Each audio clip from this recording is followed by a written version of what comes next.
Acompáñeme por favor en su Biblia, vamos al libro de Efesios, capítulo 1, versículo 11. El día de hoy comenzamos una nueva serie de enseñanzas. Creo que cada vez que comienzo una serie le digo lo mismo. ¿Por qué enseñar en series? De hecho, esto es algo, ni siquiera es nuevo. En la escuela lo hacen así. Si tú vas a la escuela, te enseñan en temas seriados. No llegas y te enseñan una cosa y otra y todo, porque entonces no aprendes de todo, pero no aprendes nada. Llevamos predicaciones seriadas, los temas se van ligando, se van complementando, suplementando algunas veces, para renovar nuestro entendimiento de manera sistemática. De hecho, por eso es que los miércoles estudiamos Cristología, posteriormente estudiaremos Soteriología, Doctrina de la Salvación, Neumatología, Doctrina del Espíritu Santo, Historia de la Iglesia. Todavía nos queda mucho por aprender de manera sistemática, ir renovando nuestro entendimiento.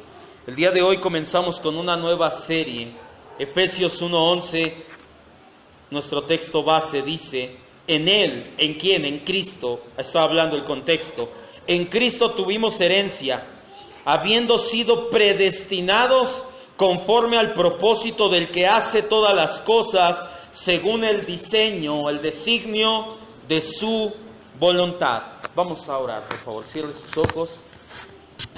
Y humildemente le rogamos, Espíritu Santo, pues no somos quien para ordenar, para decretar, para establecer nada. Humildemente le rogamos, Señor, que hable a nuestras vidas. Tú mismo inspiraste estas escrituras, usted mismo nos dice que esta escritura es espiritual y que se ha de entender de manera espiritual. La mente carnal no renovada no lo entenderíamos jamás. Por eso usted ha puesto en nosotros la mente de Cristo, por eso es que la verdad del Evangelio ha brillado en nuestro corazón, porque tenemos la mente de Cristo y con esa mente, Señor, le rogamos que la renueve hasta la imagen de Cristo. Le rogamos, Señor, que por medio de esta palabra y de esta serie de enseñanzas seamos transformados y nuestra identidad como cristianos, como hijos de Dios, sea fuertemente impactada, Señor Jesucristo. Gracias, Dios. Gracias, en el nombre de Jesucristo. Amén. Como le decía hace un momento, a partir del día de hoy y durante las próximas semanas, no pocas semanas van a ser, vamos a estudiar a la luz de la Escritura un tema que titulé, una serie que titulé Esclavos de Cristo. Ahí en las redes sociales estamos ya muchos etiquetados con ese banner, con esa promoción que dice Esclavos de Cristo. ¿Qué significa que seamos esclavos del Señor? ¿Por qué llamarnos de esa manera? ¿Cómo es que impacta nuestra identidad como hijos de Dios? ¿Es la esclavitud en Cristo igual que la esclavitud humana? Si somos esclavos de Cristo, ¿cómo entonces la Biblia dice que cree en Cristo es verdaderamente libre? ¿De quién somos esclavos si no fuéramos esclavos de Cristo? ¿Acaso todos los cristianos seremos esclavos de Cristo? Mucho de esto vamos a aprender, no solo hoy, esto es lo que vamos a ver en las próximas semanas. Esto y mucho más vamos a aprender a lo largo de esta serie de predicaciones. Sin embargo, antes de entrar de lleno a lo que significa ser esclavo del Señor y a las implicaciones que tiene en nuestra identidad como cristianos, primero es necesario aclarar un concepto en el medio cristiano, que en el medio cristiano a muchos les inquieta, sobre todo cuando leen títulos como el de nuestra serie, Esclavos de Cristo. De hecho, toqué un poquito el tema hace no mucho tiempo, no me recuerdo si fue en las parábolas, creo que sí, donde hablé un poquito de este tema, y una familia lamentablemente no le gustó la situación. ¿Por qué? Y se fue y dejaron de congregarse. Y estoy hablando, si somos esclavos de Cristo, surgen preguntas para algunos como, ¿y el libre albedrío humano dónde queda? ¿Lo entregamos al Señor para ser sus esclavos? ¿En realidad tenemos libre albedrío? ¿Qué es ese albedrío si es que es una realidad?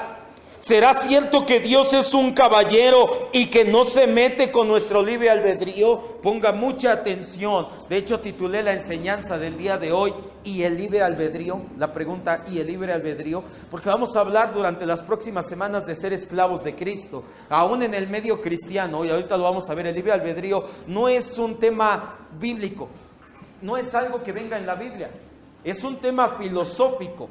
Pero mucha gente está impregnada con la filosofía del libre albedrío en las iglesias. He escuchado muchas predicaciones donde dicen los predicadores o pastores que Dios es un caballero y no se mete con tu libre albedrío, que Dios es soberano pero que te dio libre albedrío de escoger qué quieres hacer, que el libre albedrío de los seres humanos, y hablan del libre albedrío a tal grado que cuando le dices tú eres esclavo de Cristo, llegó a la situación de que mucha gente prefiere irse de la iglesia, pues no le gusta que le llamen esclavo de Cristo.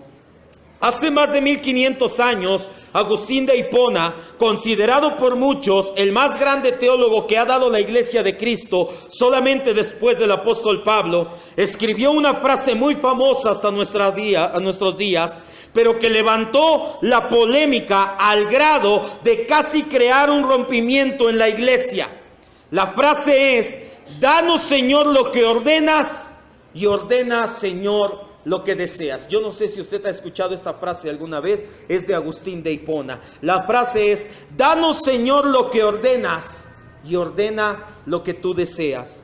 La frase está un poquito, sobre todo porque se escribió en latín, entonces por eso la tradujeron de esa manera. La frase, en pocas palabras o en un castellano mexicanizado, sería: Señor, tú dime lo que quieres que yo haga, pero tú hazlo a través de mi vida.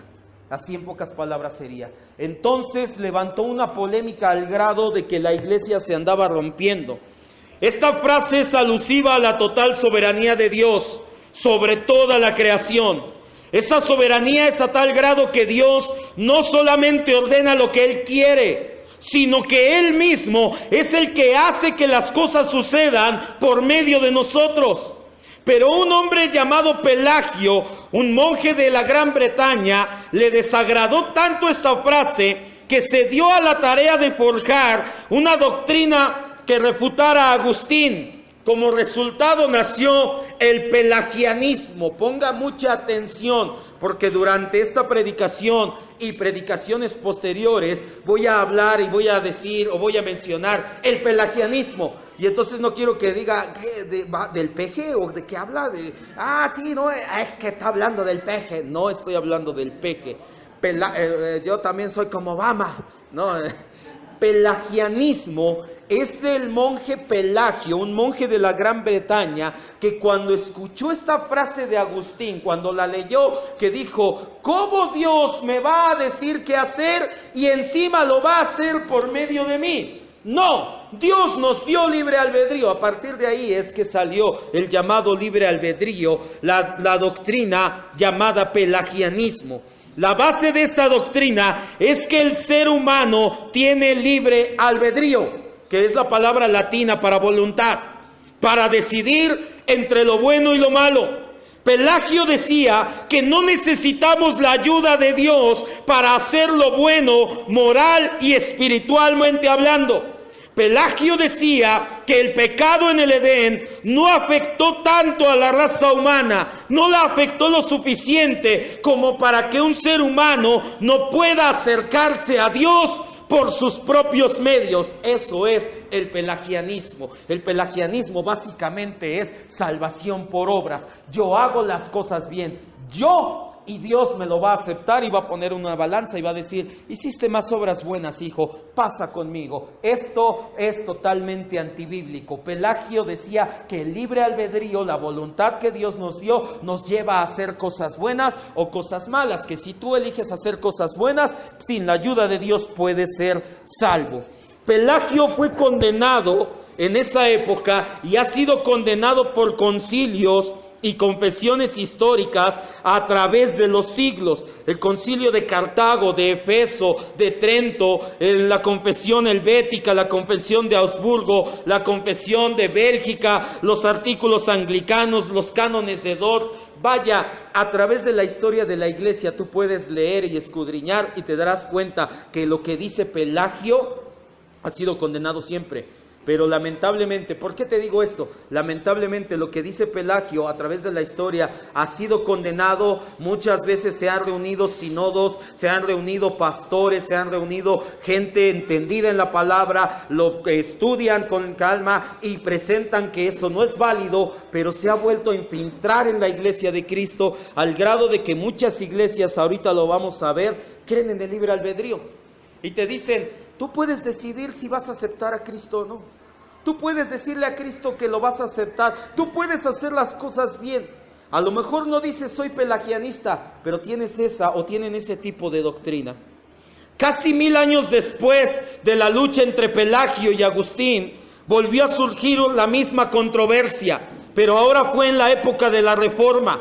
Fue en dos frentes. Primero fue Martín Lutero contra Erasmo de Rotterdam. De hecho, de esta controversia, Martín Lutero escribió la que muchos consideran su más grande obra, llamada De Servo Arbitro, que en latín es el esclavo albedrío. No libre albedrío, sino esclavo albedrío, esclavo de Cristo. Y unos 50 años después se dio la misma lucha entre Juan Calvino o John Calvin y Jacobo Arminio. Como podrá darse cuenta, se van repitiendo las herejías y reciclando una y otra vez. ¿Qué es el libre albedrío? Vamos a verlo rápidamente. Albedrío, ya lo dijimos, viene de la palabra latín arbitrium, significa la capacidad de tomar decisiones, voluntad, en pocas palabras. Es por eso que a algunos deportes al referee se le conoce como árbitro, porque es el que toma las decisiones, gracias bonita, es el que toma las decisiones entre los equipos, en el fútbol, en el básquetbol, en varios deportes hay árbitros, viene de la palabra latina arbitrum, que significa voluntad, es el que toma las decisiones. En un juego de fútbol, a menos que estés cascareando en la calle, todos gritan penal, gol o penal, pero si es un partido bien establecido, el árbitro es el que decide si fue o no fue penal. En el partido de México-Holanda decidió mal, ya lo sabemos. Dale un aplauso a Cristo.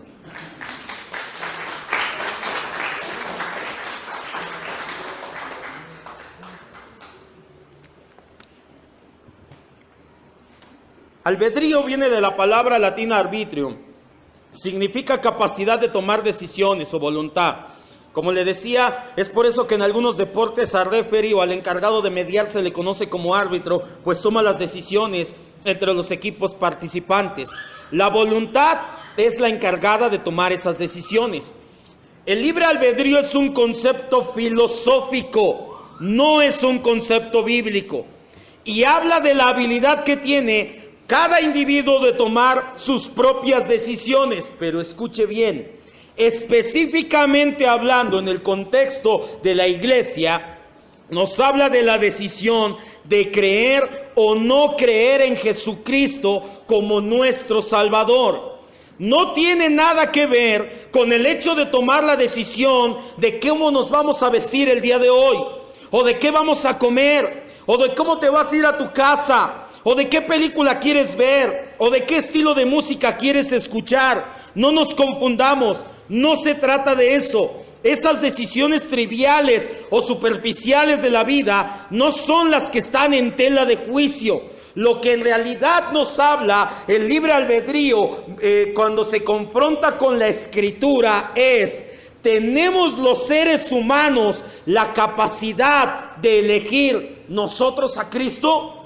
¿Podemos hacer cosas buenas, espiritual y moralmente hablando, sin la ayuda o sin la gracia de Dios en nuestras vidas? La gracia de Dios no es necesaria porque somos libres de creer y hacer cosas buenas. A eso se refiere el libre albedrío en la iglesia. No es que si dicen que soy esclavo, entonces ¿qué? Ya me voy a vestir, ya Cristo me va a decir cómo vestir. De hecho, sí. De hecho, sí. Pero no te habla acerca de que escojas el color, la combinación, los zapatos, sino te dice cómo vestir decorosamente, sobre todo las mujeres que no vengan destapadas, dice la Biblia, no seas piedra de tropiezo para tu hermano, para tu hermana. Entonces, en ese aspecto, pero las decisiones triviales como, entonces, ¿qué voy a comer? El Señor me va a tomar y me va a decir, come carnitas. No, no habla de eso. Habla acerca de específicamente la decisión de creer o no creer en Cristo. Nosotros tenemos la capacidad por nosotros mismos de creer en Cristo, como decía Pelagio.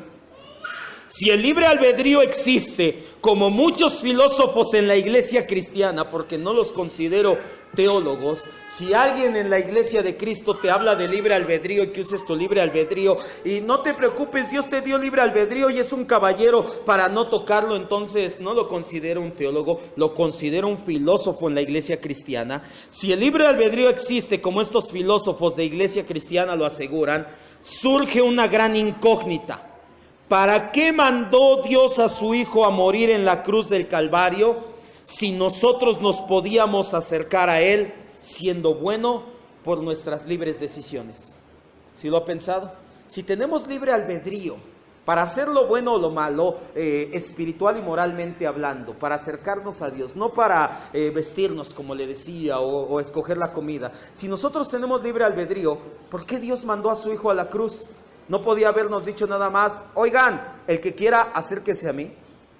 Surge esa incógnita. El concepto de libre albedrío nos dice que Dios no puede o no quiere obligarnos a hacer nada que nosotros no deseemos, como creer en Él, por ejemplo.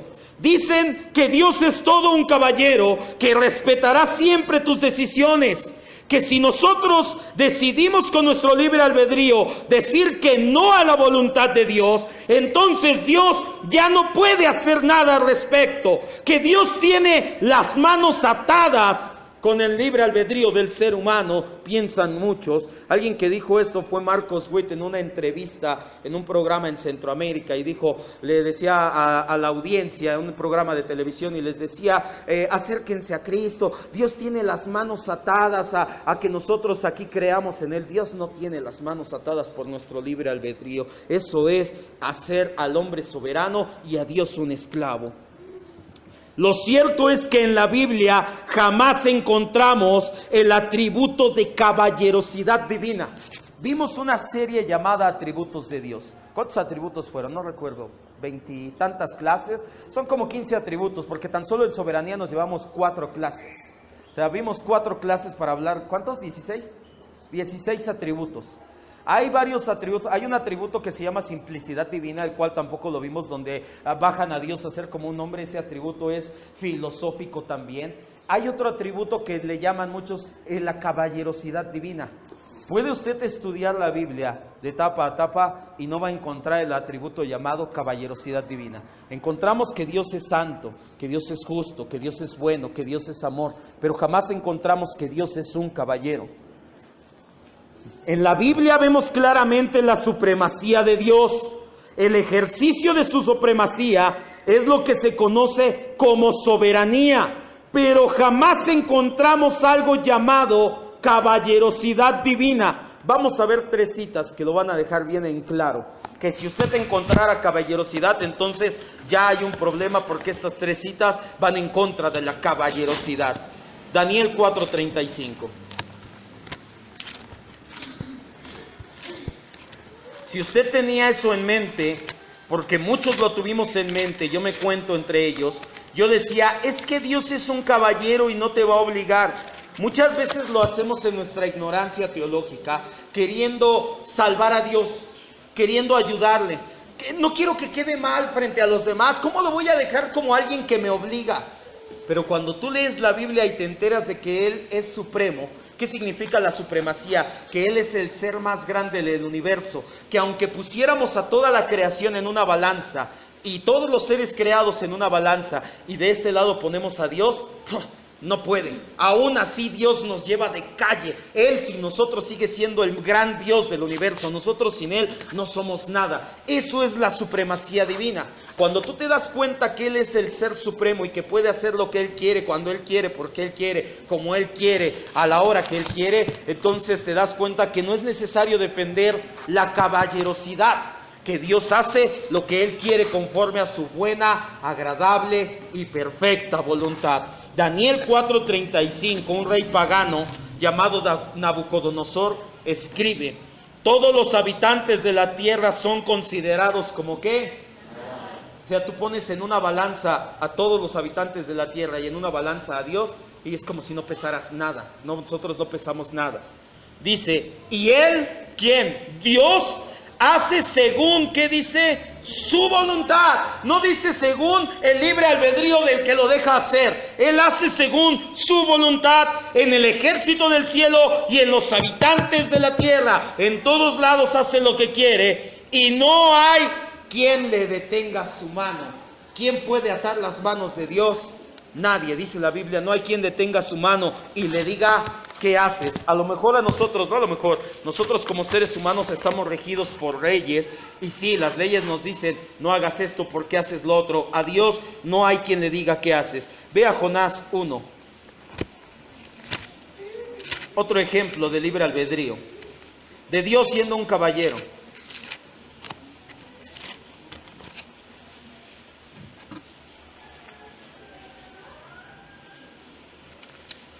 Jonás 1, del 1 al 3, y después brincamos al versículo 17. Para que veas qué tan caballeroso es nuestro Dios, que el día que en su libre albedrío Jonás decidió desobedecer a Dios, Dios dijo: ay, yo soy un caballero, tú decidiste no hacerme caso, ya me tienes de manos atadas, ya no puedo hacer nada, Jonás. Pues Jonás, pues que te vaya bien, Jonás. ¿Dice eso la Escritura? No. Jonás 1 del 1 al 3 dice: vino palabra de Jehová a Jonás, hijo de Amital, diciendo: levántate y ve a Nínive, aquella gran ciudad, y pregona contra ella, porque ha subido su maldad delante de mí. Y Jonás se levantó para huir de la presencia de Jehová a Tarsis.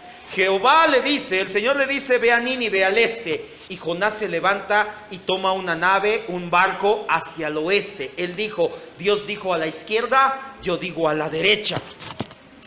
Dice, y halló una nave que partía para Tarsis, pagó su pasaje, entró en ella para irse de ellos, con ellos lejos de la presencia de Jehová. ¿Tú crees que se iba a poder alejar de la presencia de Dios? Vemos en los siguientes versículos que el Señor manda una tormenta y que todos estaban confundidos. ¿Qué pasa? Estuvieron tirando las cosas al mar y de todos modos no se calmaba. Jonás estaba durmiendo en la parte de abajo del barco, lo mandan despertar y él les dice: ¿saben qué? Ya entendí, es Dios que no quiere que vaya para allá. Tírenme al mar y van a ver cómo las cosas se calman. Ellos pidieron disculpas, dijeron no deberíamos de hacer eso, pero bueno, lo tiraron al mar y dice que en ese momento se quitó la tormenta. Ahora sí ya todo bien tranquilo. En ese momento Dios, como todo un caballero, lea el versículo 17, pero Jehová tenía preparado un gran pez que se tragara a Jonás. Y estuvo Jonás en el vientre del pez 3 días y 3 noches. Y adivine dónde fue a vomitar el pez a Jonás. En la costa de Nínive. Dios es tan caballero que cuando Jonás le dijo: te tienes que atar las manos, no voy a hacer lo que tú dices, Dios dijo: tú no mandas, mando yo. Vas a hacer mi buena, agradable y perfecta voluntad. Vas a ir a predicar a Nínive para que la gente de Nínive se arrepienta. Jonás dijo no, Dios dijo sí. ¿Y qué voluntad se hizo? ¿El libre albedrío? ¿Es el único ejemplo? Vaya, Hechos 1, del 9 al 6. 9, perdón, del 1 al 6. Si alguien me dice que encuentra el atributo de caballerosidad divina, entonces yo le puedo decir qué hacemos con estos 3 pasajes. Hay muchos más, pero bueno, ¿qué hacemos con este pasaje? A ver. Entonces, ¿cómo se portó Dios como un caballero con Jonás? No, es que con Jonás tenía un propósito. ¿Qué crees? Mi Dios es el Dios del propósito. Él siempre tiene un propósito. No solamente con Jonás, contigo, conmigo y con todo mundo. En Hechos 9, del 1 al 6, leemos cómo el apóstol Pablo, antes de ser el apóstol Pablo, Rab Shaul, o Saulo de Tarso, él perseguía a la iglesia de Cristo. Y cuando Cristo se le aparece, Pablo en su libre albedrío le dice que no, y el Señor, como todo un caballero, respeta su libre albedrío. ¿Sí leemos eso? Vamos a leerlo. Saulo, respirando aún amenazas y muerte contra los discípulos del Señor, vino al sumo sacerdote y le pidió cartas para las sinagogas de Damasco, a fin de que si hallase algunos hombres o mujeres de este camino, con C mayúscula, hablando del cristianismo, los trajese presos a Jerusalén. Mas yendo por el camino, aconteció que al llegar cerca de Damasco, repentinamente le rodeó un resplandor del cielo, y cayendo a tierra oyó una voz que decía: Saulo, Saulo, ¿por qué me persigues? Él dijo: ¿quién eres, Señor? Y le dijo: yo soy Jesús, a quien tú persigues. Dura cosa te es dar coces contra el aguijón.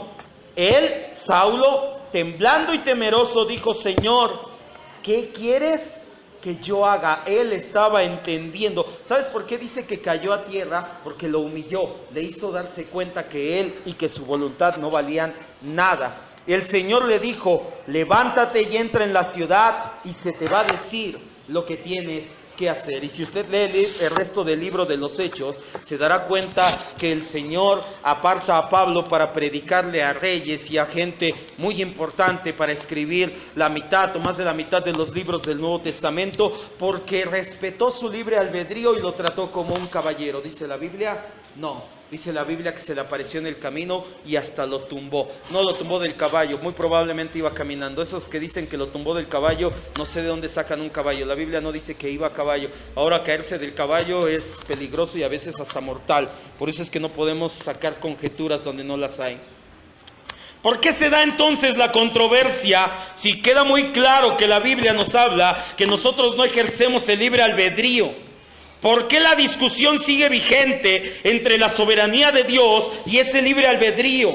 Sencillamente por la naturaleza altamente egocéntrica del ser humano, que le duele en lo más profundo de su orgullo saber que no se trata de él, de que no se trata de sus decisiones, que aún a pesar de todo el intelecto, de todos los logros, de toda la razón y de todas las capacidades que tengas, no son suficientes para alcanzar la salvación eterna de tu alma. ¿Por qué se da esta lucha y por qué mucha gente no quiere aceptar y le duele que le digas que el libre albedrío no lo ejerces para creer en Dios, que Dios escoge y que Él toma a quien Él quiere? Porque el orgullo es muy grande en el ser humano y dices: ¿y yo?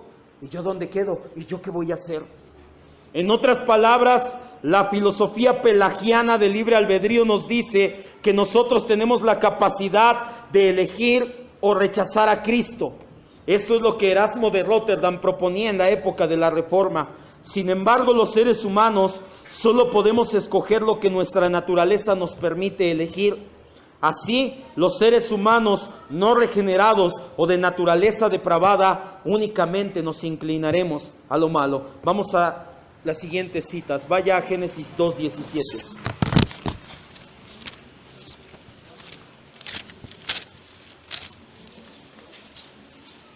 Génesis 2:17.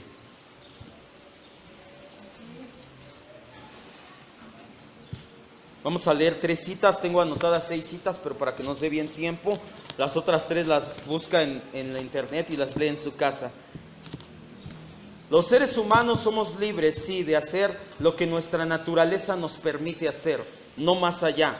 Nuestra naturaleza se vio afectada gravemente por la caída de Adán en el huerto del Edén. A partir de Adán, toda la raza, todos los descendientes de Adán, nacemos con esa naturaleza caída. Génesis 2:17 dice la Escritura: del árbol de la ciencia del bien y del mal no comerás, porque el día que de él comas, ciertamente, ¿qué dice?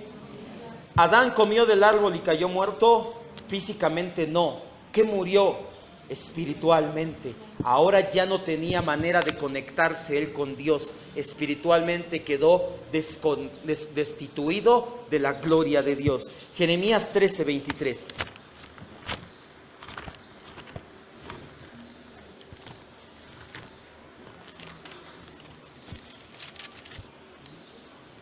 Y este ejemplo me encanta, esta cita me encanta porque sale un ejemplo muy práctico de esta cita.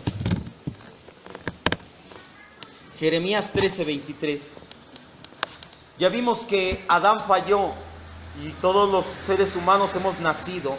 Dice, el día que comas de él ciertamente morirás. Todos nacimos en muerte espiritual. En Jeremías 13:23 dice el profeta, ¿mudará el etíope su piel? ¿Quiénes son los etíopes? La gente de tez oscura, la gente de color les llaman, los afroamericanos, africanos, vaya, en Etiopía son africanos, los negritos, vaya. Ya, de hecho, ¿sabía que ya no son negritos los bimbo, ahora es nito? No sé si ha visto, ya no hay negritos bimbo, ahora son nitos bimbo para evitar ese término racista, porque el racismo y que no sé qué, entonces ya no hay negritos, ahora son nitos. Pero bueno, esto nada más es un paréntesis. Dice, mudará el etíope su piel y el leopardo sus manchas, cambiarán ellos mismos su naturaleza, está diciendo, así también pueden ustedes hacer el bien, estando habituados a hacer lo malo. Este ejemplo lo vimos en el discipulado, es muy práctico y creo que ya hasta lo habíamos visto aquí una vez. ¿Qué pasa si tú pones un plato de alpiste y un plato de carne delante de un leopardo? ¿Qué va a elegir? Él es libre de elegir, pero ¿qué va a elegir comerse? El alpiste. No, la carne. ¿Pero por qué? El leopardo malo, ¿cómo comes carne? No seas así, carnero. Pero es que es su naturaleza. Él tiene esa naturaleza y va a comer. Ahora, ¿qué pasaría? De hecho, no era alpiste, era zanahorias, ¿verdad? ¿Qué pasaría si ese leopardo, no mágicamente, sino que Dios en un milagro lo transforma en un conejo? Ahora, ¿eso pasa en la vida real? Sí, dice la Biblia que somos nuevas criaturas. Antes éramos acostumbrados a comer carne, a andar en la carne. Ahora estamos acostumbrados por la nueva naturaleza. Estamos hechos a la imagen de Cristo, a andar en el Espíritu. A ese leopardo lo conviertes en un conejo. ¿Qué va a elegir, la carne o las zanahorias? ¿Somos libres? Sí, pero vamos a elegir lo que nuestra naturaleza nos lleva a elegir. ¿La naturaleza pecaminosa va a elegir vida? No, va a elegir pecado. Una última cita, Juan 8:34.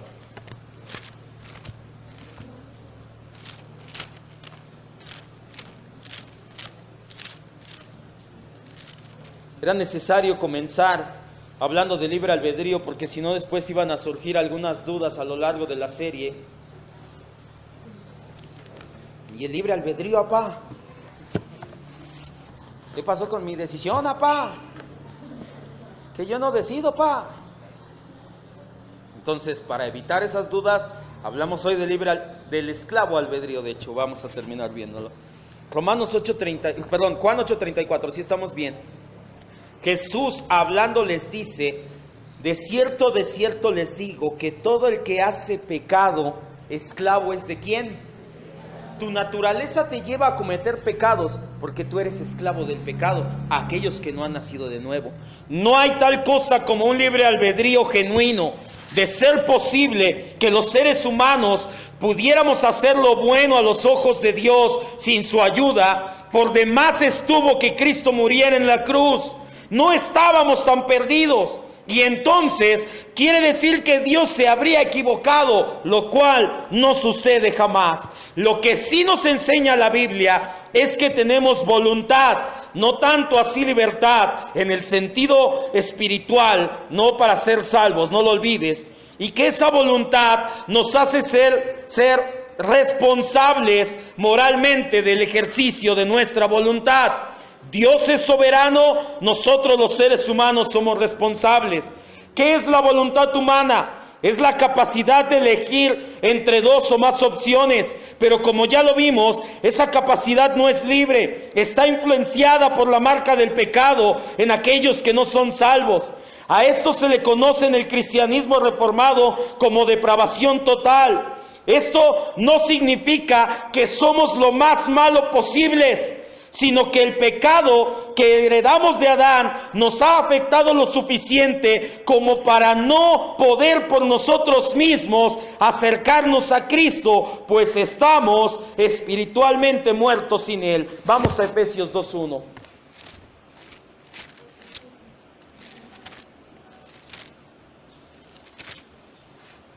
La depravación total, total depravity, se escribió en inglés. Esta doctrina mucha gente no la acepta y dice, no, pero ve, yo no soy un asesino, aquí nadie hemos violado, aquí yo nunca he matado ni he robado. A ver, la depravación total no dice que somos lo más malo posibles todos. Hay gente que sí no tiene ese tope y sí es lo más mal, porque sí, lamentablemente hay asesinos, hay violadores en el mundo. Ellos el tope lo tuvieron o no tuvieron tope e hicieron lo que quisieron. Habemos gente que tuvimos, gracias a Dios, valores morales, nos educaron a no hacer ciertas cosas, no matar, por ejemplo, no hacer esas cosas, ok, pero no significa que ya por eso estoy bien delante de Dios. La total depravación dice que así seas o te comportes bonito, no tienes medios suficientes para ser salvo por ti mismo. ¿Por qué? Porque espiritualmente estábamos muertos. Efesios 2:1 dice, Cristo les dio vida a ustedes cuando estaban, ¿qué dice?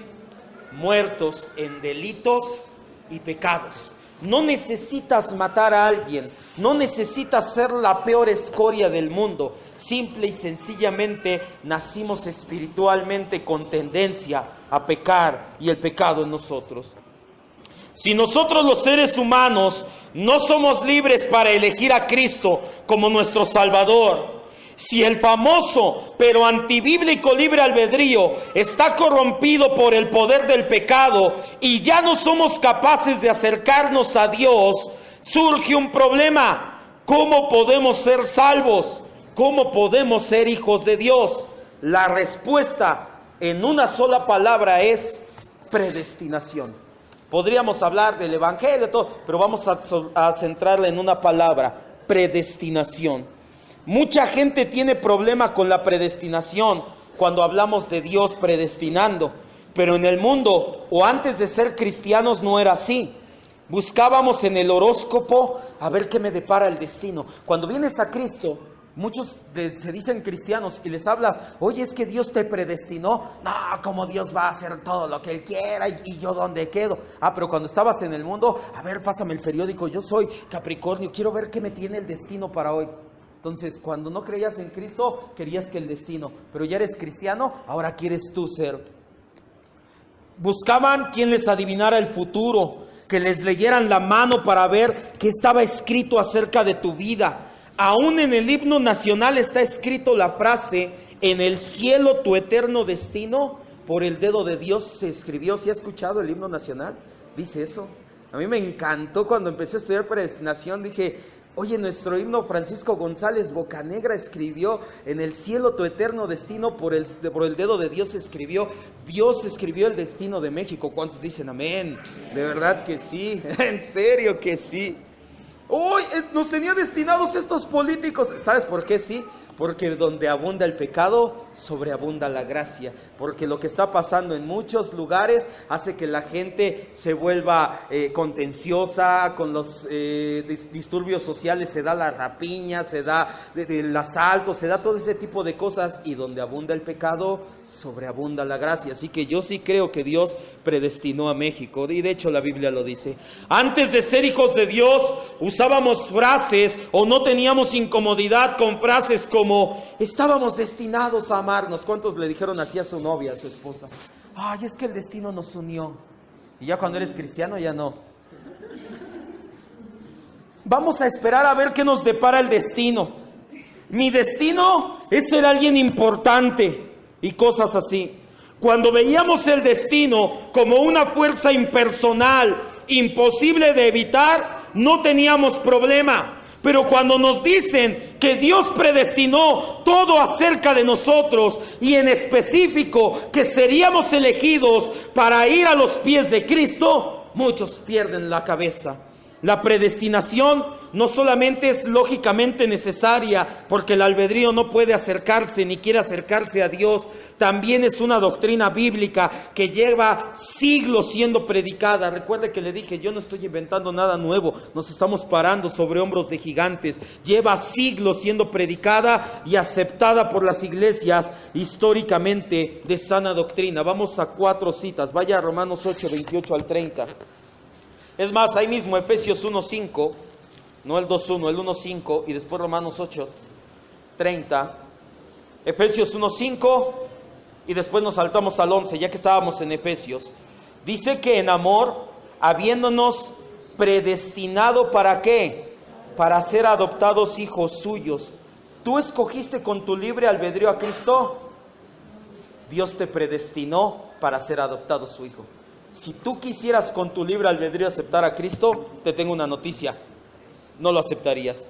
Efesios 1:11. En él asimismo tuvimos herencia, habiendo sido, ¿qué dice? Predestinados conforme al propósito del que hace todas las cosas según el diseño de su voluntad. Fue la cita inicial. Romanos 8, 28 al 30.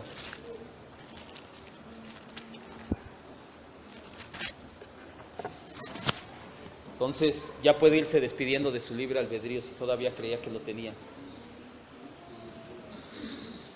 Aclaro nuevamente, en la salvación, no piense que usted eligió a Cristo, Él nos eligió a nosotros por el puro afecto de su voluntad. Romanos 8, 28 al 30, dice la Escritura: sabemos que los que aman a Dios, todas las cosas les ayudan a bien, esto es, a los que conforme a su propósito de Dios son llamados. Porque a los que antes conoció, también, ¿qué dice que nos hizo? Nos predestinó, ¿para qué? Para ser hechos conformes a la imagen de su Hijo, para que Él sea el primero de muchos hermanos. Y a los que predestinó, a estos también nos llamó y nos justificó y también nos glorificó. Si quieres saber más de las etapas de la salvación, ya después lo vamos a ver en el discipulado, los días domingos terminando el servicio. Y una última cita, Juan 6:44.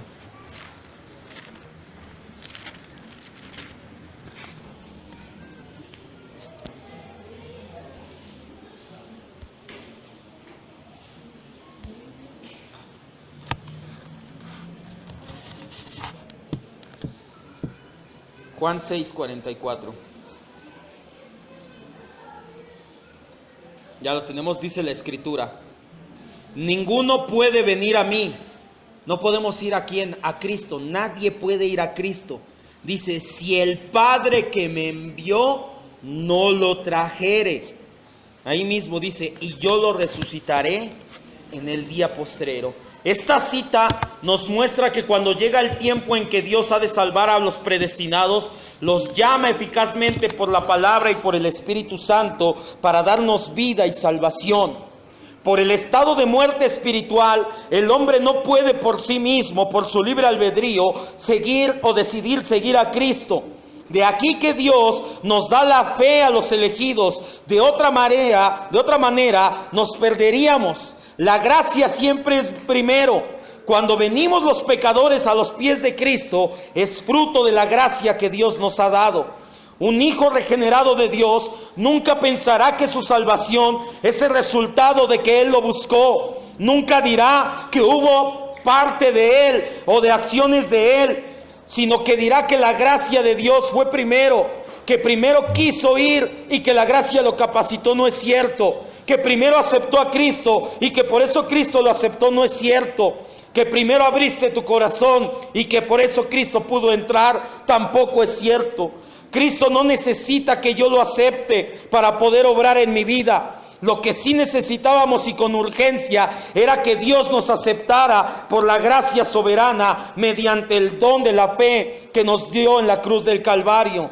Dios no tenía las manos atadas al libre albedrío cuando nos encontró muertos y atados. Los atados, desgraciados y esclavos éramos nosotros, pero del pecado. La ignorancia o una mala comprensión de la soberanía de Dios y del libre albedrío para obrar en la salvación ha acarreado un gran número de fallas y errores doctrinales en la iglesia.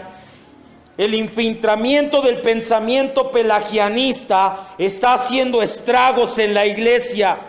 La iglesia se ha olvidado de que la predicación se trata de Cristo y no de los hombres. Se ha vuelto un cristianismo en el que el ser humano ocupa el centro de todo, empezando en la salvación.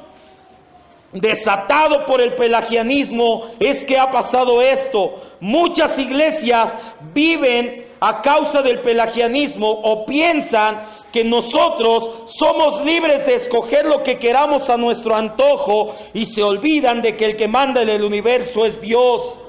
Dios en su soberanía nos ha dado su palabra, la Biblia. Aleluya, ¿dónde quedó?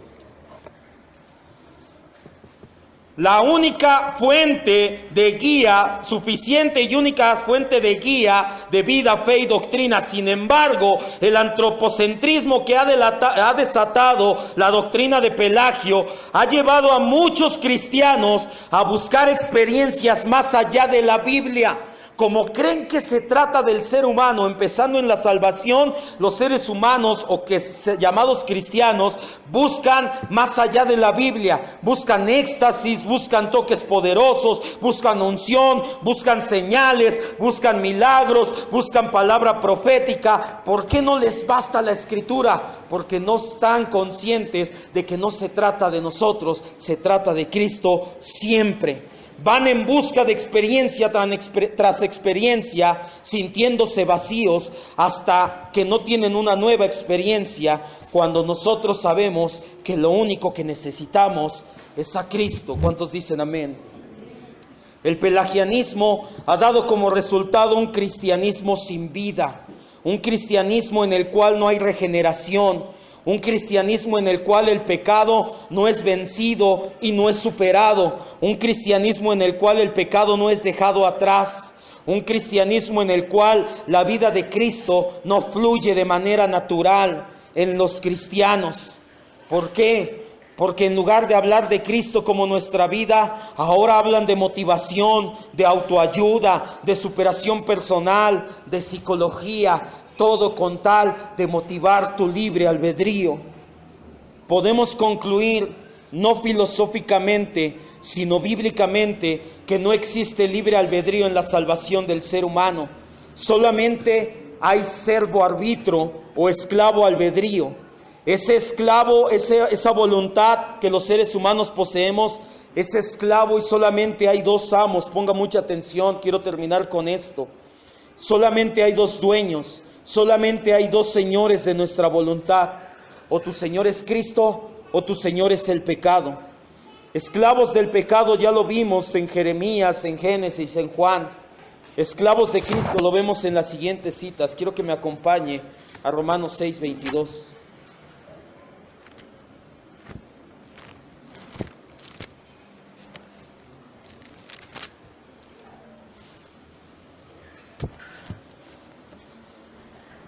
Ponga mucha atención y la próxima semana lo vamos a ver. Le voy a repetir esto. La palabra griega doulos se traduce indistintamente como esclavo o siervo. En el Nuevo Testamento, obviamente, por eso hablo del griego. Cada vez que usted lea la palabra siervo en el Nuevo Testamento, muy probablemente quiere decirte esclavo, no siervo. ¿Por qué tradujeron siervo? La próxima semana lo vamos a ver igual un poquito por la connotación que tenía en la época que se tradujo la Reina Valera.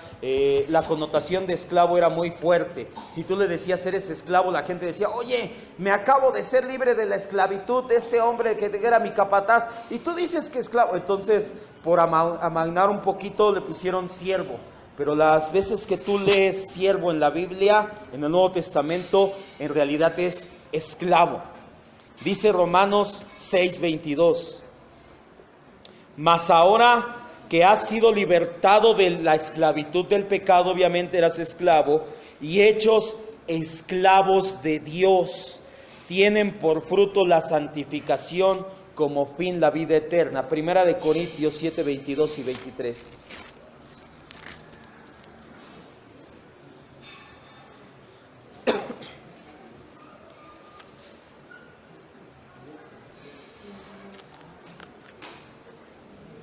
Primera de Corintios 7, 22 y 23.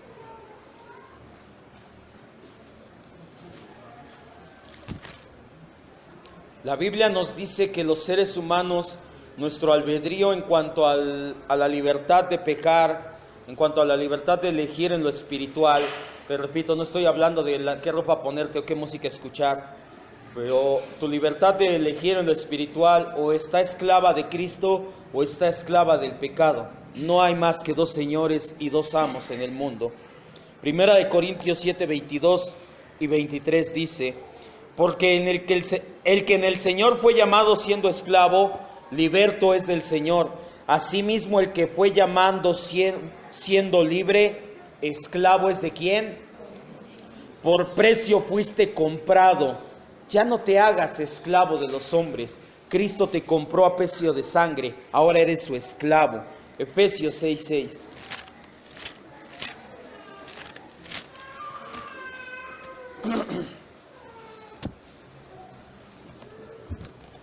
Efesios 6, 6.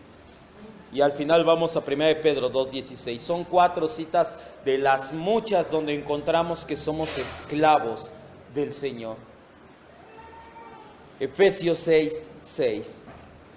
No sirvas al ojo como los que quieren agradar a los hombres, sino como esclavo de Cristo, de corazón, haciendo la voluntad de Dios. Y por último, 1 de Pedro 2, 16.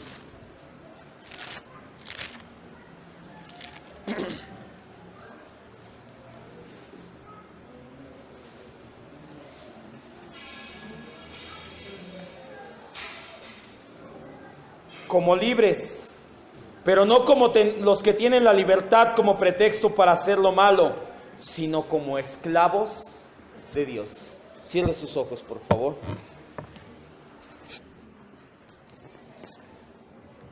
Y nuevamente quiero repetirle esta verdad. Usted y yo, todos los seres humanos, solamente podemos ser poseídos, tener dos dueños. O es el esclavo de Cristo o eres esclavo del pecado. No hay más. Paradójicamente, la Biblia dice que cuando conoces a Cristo, que es la verdad, serás verdaderamente libre. Aquellos que somos esclavos de Cristo somos más libres que los que son esclavos del pecado, paradójicamente. La Biblia está llena de paradojas en todos lados. Quiero que te hagas una pregunta a ti mismo, que medites un momento. ¿De quién eres esclavo? ¿De ti mismo? No. Tu albedrío es esclavo del pecado, entonces no puedes ser tú tu propio dueño. ¿Quién es tu dueño? ¿Quién es tu Señor? ¿Quién es tu amo? ¿Quién es tu rey? ¿El pecado o Cristo? No hay más, no hay 3, no hay 4. No puedes ser tú mismo. O somos esclavos del pecado y seguimos cometiendo pecados, o somos esclavos de Cristo y tenemos como fruto la santificación y la vida eterna.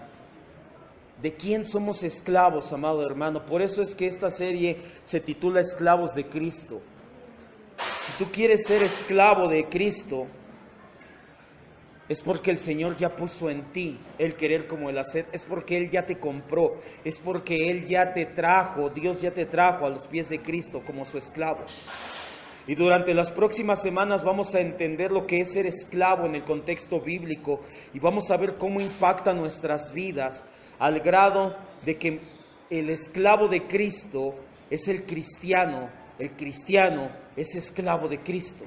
Se ha abaratado la palabra cristiano al grado de que los testigos de Jehová, los mormones, aún mucha secta piensa que son cristianos y se dicen cristianos, cuando en la etimología original cristiano es esclavo de Cristo.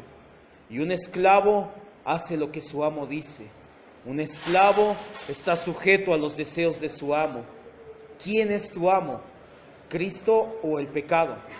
Durante las próximas semanas vamos a confrontarnos con la palabra para ver quién es nuestro amo, si verdaderamente hemos vivido como esclavos de Cristo o si seguimos siendo esclavos del pecado. Señor, te doy gracias, nuevamente hablas a nuestras vidas. Hoy entendemos una vez más que el llamado libre albedrío no nos sirve para ser salvos. Me sirve mi voluntad para elegir qué ponerme, qué comer, a dónde ir, qué hacer. Pero para decidir en los asuntos espirituales no me sirve, Señor, pues yo nací espiritualmente muerto, esclavo del pecado, y solamente podía hacer lo que mi naturaleza me dejaba hacer, pecar. Hoy entiendo que tú me has comprado a precio de sangre, que mi albedrío nada tuvo que ver con esa salvación, que si tú me elegiste, si tú me salvaste, si tú me adoptaste para ser hijo tuyo, fue porque tú lo predestinaste para que así fuera. Tú tienes el control de todas las cosas, mi Dios. Tú tienes todo predestinado y eso no nos incomoda en lo absoluto. Por el contrario, ¿quién mejor para escribir la historia de nuestras vidas que el Creador del universo, que el gran yo soy, que aquel que nos amó y mandó a su Hijo a morir por nosotros hasta la muerte y muerte de cruz? ¿Quién mejor para escribir mi vida? Entiendo que eso no quita mi responsabilidad, Señor. Entiendo que eso no hace a un lado mi voluntad. Entiendo que eso no significa que yo puedo pecar y hacer lo que sea. Por el contrario, cuando hago las cosas buenas y agradables a tus ojos, es porque tú ya lo tenías predestinado para mí, Señor. Gracias, Señor. Anhelamos que hables aún más a nuestras vidas por medio de estas enseñanzas. Disponemos nuestros corazones para que así sea, que hables a tus